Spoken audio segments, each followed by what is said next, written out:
Hello दोस्तों, मैं doctor Chandrashekhar महाविंद वासनी आपकी तरफ से एक नए विचार, नए मुद्दे और नए मोटिवेशन के साथ आप लोग सामने उपस्थित हुआ हूँ। आज का विषय तनाव से कैसे मुक्त पाया जाए।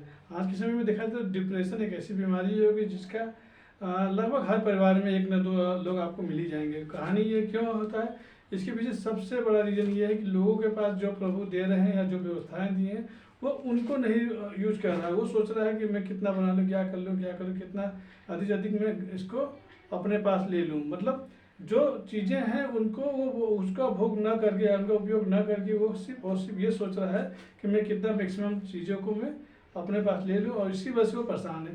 तो डिप्रेशन का मतलब यही होता है। डिप्रेशन से छुटकारा पाने के लिए मैं आपको कुछ उपाय बताऊंगा, जिनमें से मेरे मेरे खुद के लगभग मान के चलिए 4 से 5 या 5 से 6 उपाय ऐसे हैं जिनको आप अगर अपने जिंदगी अपने डेली लाइफ में यूज करेंगे तो आपका जो तनाव हो वो कुछ हद तक कह सकते लगभग 70 से लेकर 90% तक वो कम हो सकता है। आइए स्टार्ट करते हैं। पहला नंबर, कोशिश कीजिए कि अपनों से बातें जरूर कीजिए। अपनों के साथ भोजन, अपनों से बातें जरूर कीजिए। मतलब जो परिवार के लोग हैं, कभी भी ये मत सोचिए कि अरे यार उनको जाने दीजिए, जो करना करने दीजिए। नहीं, आप कोशिश कीजिए कि आप अपने परिवार में अपने लोगों से बातें कीजिए। कहा जाता है जब आप अपनों से बातें करेंगे तो आपकी जो तनाव वो लगभग काफ़ी हद तक वो कम हो जाएगा। साथ में अगर हो सके तो जितना अधिक से अधिक हो सके उन लोगों के साथ खुशनुमा माहौल बनाने के रहने की कोशिश। क्योंकि कहा जाता है अकेला रहेंगे तो जाहिर सी बात है फालतू चीज़ें सोचेंगे और दिमाग में उलझने आएंगी ही आएंगे। तो उन चीज़ों से दूर रहिए, दूर रहने की कोशिश कीजिए।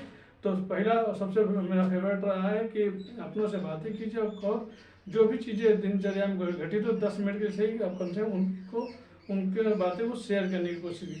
तो अब आते हैं दूसरा नंबर कि अगर हो सके तो मन में कोई बात ना रखें। मन में कोई बात ना रखें मतलब कि ये नहीं कि मान लीजिए आपके साथ कोई घटना घटित हुई है तो उसको अपने अंदर ही अंदर उसको दबाए हुए उसको रखे हुए नहीं। अगर कोई दिक्कतें हुई, कोई दिक्कत है या कोई परेशानी है, ये दूसरा नंबर का उपाय है। अगर कोई दिक्कत है या कोई परेशानी है तो उनको शेयर करने की कोशिश, अपने परिवार में शेयर करेंगे तो जाहिर सी बात है वो जो समस्या है इतना बड़ा से इतना बड़ा हो जाएगा। लेकिन शेयर करेंगे तब होगा। लेकिन पता है कि आप किसी से बताने अपने अंदर ही अंदर उसको रखें तो उस समस्या को घटा नहीं और उसको बढ़ा रहे हैं। तो अपने परिवार में तालमेल बना कर रखिए और कोशिश कीजिए जो भी परेशानी है उनको अपने परिवार में शेयर शेयर करेंगे तो आपकी समस्या बड़ी से छोटी हो जाएगी। ये मेरा दूसरा और सबसे फेवरेट रहा है। अब आते हैं नंबर तीसरे की तरफ। तीसरा उपाय में अगर मैं बात करता हूँ तो अगर हो सके तो मेडिटेशन मतलब 10 मिनट के लिए सही, 10 मिनट के लिए आप कोशिश कीजिए कि मेडिटेशन जरूर कीजिए। सुबह अगर हो सके तो सुबह के समय में आप एक्सरसाइज करें तो एक्सरसाइज कीजिए, और थोड़ा ही से 10 मिनट के लिए कम से कम मेडिटेशन प्रभु का ध्यान जरूर कीजिए। ये सबको करना चाहिए। अगर हो सके तो 10 मिनट के लिए कम से कम प्रभु का ध्यान कीजिए और मेडिटेशन जरूर कीजिए। ठीक है। अब आते हैं नंबर चौथे में कहानी ये है कि भविष्य के, मैंने कहा ना आप आज के समय में लोग आज को नहीं देखो, भविष्य के सोचने के कल क्या होगा नहीं। पहले जो आपका आज है उसको ही आप कोशिश कीजिए कि उसको मेंटेन करने की कोशिश कीजिए। भविष्य की चीज़ें मत सोचिए। भविष्य के लिए देखिए मैंने कहा ना, जैसे जैसे समस्याएं या जैसे जैसे दिक्कतें आती हैं उसका निवारण पर ऊपर वाला जरूर देता रहता है। तो भविष्य की चिंताओं को दूर रखिए और कोशिश कीजिए कि जितना कम से कम हो के आप अपने आज में खुश हैं। जब आप अपने आज में खुश हैं तो आपका भविष्य अपने आप अच्छा ही होगा। अब आते हैं उपाय नंबर 5 की तरफ। 5 की तरफ की कहानी ये है कि आप अपने क्या कहते हैं, आपको जो काम मिला है वो उतने ही काम को कोशिश कीजिए करने के। मतलब कोशिश कीजिए कि जो आपकी क्षमता के अनुसार हो सके उतने ही कामों को लीजिए और उतने ही कामों को पूर्ण रूप से अपना सर्वस्व दे दीजिए। मतलब सही तरीके से उस काम को कर ले जाइए। क्योंकि कहा जाता है जब आप अपने कार्य को सही तरीके से कर ले जाएंगे तो आपके ऊपर कोई बर्डन नहीं रहेगा, कोई तनाव नहीं रहेगा। ये 5वां उपाय मेरा रहा है। अब आते हैं 6वें उपाय की तरफ। 6वें उपाय की तरफ अगर बातें करते हैं तो अगर हो सके तो ओवर थिंकिंग मतलब बहुत ज़्यादा सोचने की जरूरत नहीं है। क्योंकि कहा जाता है बहुत ज़्यादा अगर सोचेंगे तो आप अपने तनाव को बढ़ाएंगे।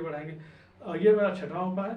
ओवर थिंकिंग मतलब ज़्यादा सोचने की जरूरत नहीं है। जो प्रभु दे रहा है, जो जितना दे रहा है उतने में खुश रहिए और हमेशा कोशिश ये खुश रहने की। कहा जाता है ना कि जहाँ खुश परिवार रहता है, आप खुद खुश रहते हैं तो आपका परिवार भी खुश रहता है। पहले कोशिश कीजिए कि बहुत ज़्यादा सोचने की जरूरत नहीं। जो प्रभु दे रहा है या जो व्यवस्थाएं आपको मिली हुई उन्हीं व्यवस्थाओं को आप मेंटेन करते रहिए और आगे बढ़ते रहिए। ये था। अब आते हैं सबसे लास्ट में सातवें उपाय की तरफ। सातवें उपाय में ये कहानी है कि अगर हो सके तो अच्छी किताबें पढ़ने की कोशिश की। अच्छी किताबें मतलब मोटिवेशन से रिलेटेड किताबें पढ़ने की कोशिश कीजिए, और कम से कम आधे घंटे से लेके 15 मिनट, कम से कम 15 मिनट आप अच्छी किताबें मोटिवेशन किताबें पढ़ेंगे तो आपके लाइफ में एक अजब का सुधार होगा। और कहा जाता है जब आप अच्छी किताबें, आप पॉजिटिव किताबें पढ़ेंगे तो आपके अंदर खुद अपने आप को लगेगा नहीं मेरे अंदर बदलाव आ रहा है। इन्हीं सब चीज़ों के साथ मैंने जो आपको बताया, पहला नंबर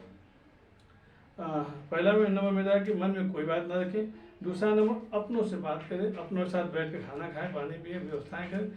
तीसरा नंबर पसंदीदा अगर हो सके तो मैं आप अच्छे गाने सुनने की कोशिश की, अपने मनपसंद गाने सुनिए। छठवां नंबर भविष्य की चिंताओं के प्रति आप ज़्यादा चिंतित ना हो। छठवां नंबर मेडिटेशन जरूर कीजिए। और सातवां नंबर ओवर थिंकिंग से बचिए। ओवर थिंकिंग मतलब बहुत ज़्यादा सोचने की जरूरत नहीं है। और सबसे लास्ट में आपसे कहूँगा अच्छी किताबें पढ़ने की कोशिश जरूर कीजिए, क्योंकि कहा जाता है जब आप अच्छी किताबें पढ़ते हैं तो आपके अंदर अपने आप पॉजिटिव एनर्जी आती रहेगी। ये सब चीज़ें थी। और कभी आपको लगे कि नहीं मैं परेशान हूँ, मेरी को दिक्कतें हो रही हैं, तो प्लीज़ मुझसे मिलने की कोशिश करिए। मेरा आप लोगों के सामने मैं आप लोगों के साथ हमेशा उपस्थित रहूँगा। मेरा जो क्लिनिक है, मेरा क्लिनिक का पता है मोहम्मद निवासी ऑप्टिकल, आदमपुर बनियापुर, वाराणसी। मेरा मोबाइल नंबर 7887257273। लास्ट में आप लोगों को जरूर कहना चाहूँगा हमेशा खुश रहिए। और कहा जाता है ना हमेशा खुश रहिए, कोशिश कीजिए जो प्रभु दिया है उस प्रभु पर हमेशा शुक्रगुजार रहिए कि हे प्रभु मुझको आपने बहुत दिया और मुझको इतना काबिल बनाया है, अब और किसी चीज़ की जरूरत नहीं। और हमेशा अपने लाइफ में हमेशा अपने कर्तव्य पथ पर आगे बढ़ते रहिए, और हमेशा एक टारगेट जो लेके चलिए कि नहीं मेरे को ये काम पूरा करना है। लेकिन ये नहीं कि उस टारगेट के लिए अपना सर्वस्व निछावर कर दीजिए, ऐसा नहीं।